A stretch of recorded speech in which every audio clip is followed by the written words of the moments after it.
మనకందున big update మనం చూసినట్లయితే ఖైరతాబాద్ నియోజకవర్గం ప్రధానంగా ఒక చర్చల్లో నడుస్తుంది. ఎందుకంటే ఇక్కడ బైపోల్ జరగబోతుంది అనేది ఒక పెద్ద చర్చ జరుగుతుంది. ఇప్పటికే అక్కడ చాలా కూడళ్లలో కూడాను అనేక మంది ఎవరైతే టికెట్ కి సంబంధించిన ఆశావాహులు ఉన్నారో కాంగ్రెస్ పార్టీ నుంచి బీఆర్ఎస్ నుంచి మాకు టికెట్ అంటూ కూడాను అనేక మంది ఇక్కడ బైపోల్ కి సంబంధించి టికెట్ ఇవ్వాలని ఆశిస్తున్నారన్నమాట.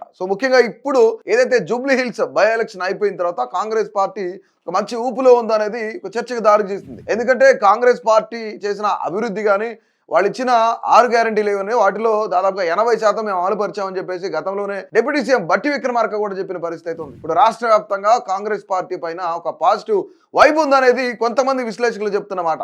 కానీ మన ఒక్కసారి జూబ్లీ హిల్స్ బ్యాక్ చూసుకున్నట్లయితే జూబ్లీ హిల్స్ నియోజకవర్గంలో నవీన్ యాదవ్ గానీ కాంగ్రెస్ పార్టీ నాయకులు కానీ వీళ్ళంతా డబ్బులు ఎక్కువ మంచి గెలిచారు. కేవలం అక్కడ అది ప్రజా గెలుపు కాదు, కేవలం ప్రజా గెలుపు అనేది సునీతమ్మదే అని చెప్పేసి బీఆర్ఎస్ నాయకులు ఇప్పటికే సోషల్ మీడియా వేదికగా అనేకమైన చర్చలకు దారితీస్తోంది. అంటే ఇక్కడ 6 గ్యారంటీల విషయంలో కానీ, హైడ్రా విషయంలో కానీ, మూసీ విషయంలో కానీ కాంగ్రెస్ పార్టీ చేసింది పక్కాగా మంచి పనే అన్నట్లు ఇటు ప్రజలందరూ కూడా కాంగ్రెస్ పార్టీని అక్కును చేర్చుకున్నారు. అందుకే నవీన్ యాదవ్ను గెలిపించారు. అంటే ఇక్కడ వ్యక్తిగతంగా పక్కన పెట్టినా సరే పార్టీల పరంగా చూస్తే ఇక్కడ కేటీఆర్ అయితే పార్టీ పరంగా అతను మాట్లాడిన మాటలు కానీ లేదంటే ఎందుకంటే పార్టీలో ఉన్న చాలా మంది పెద్దల్ని కేటీఆర్ పక్కన పెట్టుకోకుండా ఆయన పక్కకు నెట్టేశారు. కేవలం తన ఒక్క చేత్తోనే గెలిపించాను అని చెప్పుకోవడానికి మాత్రమే కేటీఆర్ ఆయన ఆ పని చేశారు అనేది ఒక చర్చ. ఎందుకంటే తలసాని శ్రీనివాస్ యాదవ్ కానీ లేదంటే ఇలాంటి వాళ్ళు చాలా మంది పార్టీ సీనియర్ నేతలు ఉన్నారు. ప్రతి మీటింగ్ లోనూ కేవలం కేటీఆర్ అలాగే మాగంటి సునీత వీళ్ళిద్దరే పార్టిసిపేట్ చేశారు.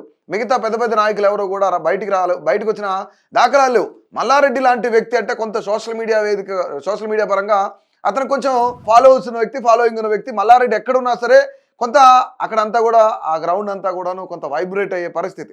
అలాంటి వ్యక్తిని కూడా పక్కకు నెట్టేసి కేటీఆర్ ఒక్కడే ప్రచారం చేశారనేది ఒక చర్చ జరిగింది. ఇప్పుడు ఇక్కడ ఏంటంటే డబ్బులకి అలాగే ప్రజలకి మధ్య జరిగిన యుద్ధంలో కాంగ్రెస్ గెలిచారు, డబ్బులే గెలిచినాయి అని చెప్పేసి కేటీఆర్ కొన్ని వ్యాఖ్యలు కూడా చేశారు. బీఆర్ఎస్ నాయకులు కూడా అదే చేశారు. ఇక ఇదే తరుణంలో ఎవరైతే పార్టీ ఫిరాయించిన ఎమ్మెల్యేలు 10 మంది ఉన్నారో ఎస్పెషల్లీ కడియం శ్రీహరి కానీ అలాగే దానం కానీ వీళ్ళిద్దరి పైన వేటు పడబోతుంది అని చెప్పేసి ఒక చర్చ జరుగుతుంది. ఇందులో భాగంగానే ఇక ఖైరతాబాద్ బైపోల్ కూడా రానుంది. దానం నాగేందర్ గెలిస్తే మంత్రి పదవి ఇవ్వాలి అని చెప్పేసి కొంత చర్చ జరిగింది.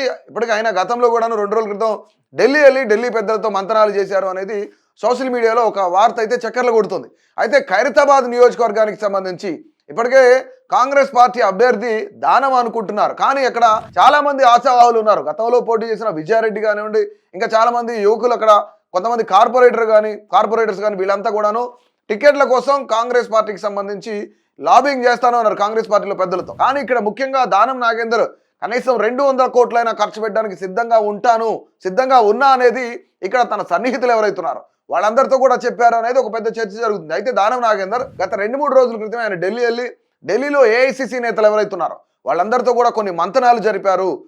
గెలిస్తే మంత్రి పదవి వస్తుంది అనేది కూడాను ఆయన సన్నిహితుల దగ్గర చర్చించినట్టు తెలుస్తుంది. మంత్రి పదవి కోసమే ఢిల్లీలో లాబింగ్ చేసినట్టు తెలుస్తుంది. ముందుగా స్థానిక సంస్థల ఎన్నికలు జరుగుతాయి, దాని తర్వాతే బైపోల్ జరిగిద్దని కేటీఆర్ కూడా నిన్న వ్యాఖ్యలు చేశారు. కానీ బైపోల్ ముందు జరిపి దాని తర్వాతే స్థానిక సంస్థల ఎన్నికలు జరపాలి అనేది ప్రభుత్వ ఆలోచనగా కనిపిస్తుంది. ఎందుకంటే ఇక్కడ బైపోల్లో ఖైరతాబాద్లో గెలిస్తే స్థానిక సంస్థల ఎన్నికలకు కానీ లేదంటే రానున్న మార్చిలో కానీ ఏప్రిల్లో కానీ వచ్చే జిహెచ్ఎంసీ ఎన్నికలు కానీ వీటిపైన ఎఫెక్ట్ పడుతుంది. కాంగ్రెస్ పార్టీ విజయం అనేది ఖచ్చితంగా జిహెచ్ఎంసీ మీద స్థానిక సంస్థల ఎన్నికల మీద ఎఫెక్ట్ పడుతుంది. కాంగ్రెస్ పార్టీకి పాజిటివ్ అయ్యే ఛాన్స్ ఉంది అనేది ఇక్కడ ఒక పెద్ద చర్చ. కానీ ఖైరతాబాద్లో ఇప్పటికే మేము గెలవబోతున్నాం అంటూ కూడా బీఆర్ఎస్ నేతలు ఫ్లెక్సీలు కట్టారు. ఆ ఫ్లెక్సీలు కూడాను ఈసారి చూసుకుందాం రప్ప అంటూ కొన్ని ఫ్లెక్సీలు కూడా వెలిచాయి. దీనిపైన ఒక పెద్ద చర్చ జరుగుతుంది. అంటే నిజంగా ఖచ్చితంగా బీఆర్ఎస్ పార్టీ చాలా స్ట్రాంగ్ గా ఉందా, అక్కడ వ్యక్తులు ఉంటే కనుక ఎవరు ఉన్నట్లు.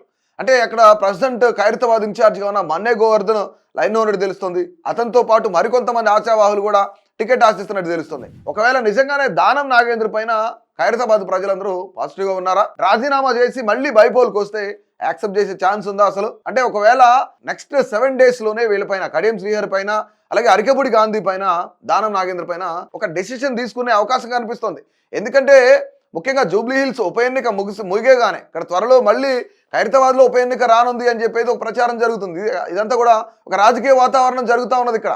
అంటే ముఖ్యంగా ఇక్కడ ఖైరతాబాద్ నియోజకవర్గంలో కాంగ్రెస్ పార్టీ బలంగా ఉందా లేదా అనేది గతం ఎన్నికల్లో మనం చూసాం. కానీ దానం నాగేందర్ ఇక్కడ మళ్ళీ పోటీ చేస్తే గెలుస్తాడా లేదా అనేది కూడా ఇది ఒక పెద్ద చర్చ. ఎందుకంటే దానం నాగేందర్ ఎక్కడికి వెళ్ళినా సరే అంటే ఏ పార్టీలో గెలిచినా అధికారం ఏ పార్టీ ఉంటే ఆ పార్టీలోకి మారిన దాఖలాలు చాలా ఉన్నాయి. అతని హిస్టరీ అది. ఇక్కడ త్వరలో ఉప ఎన్నిక రాబోతుంది. ఈ ప్రచారంతోనే రాజకీయ వాతావరణం ఒకసారిగా వేడెక్కింది. అధికార కాంగ్రెస్ పార్టీలో ఆశావాహులు అప్పుడే ప్రచారం కూడా మొదలు పెట్టేశారు.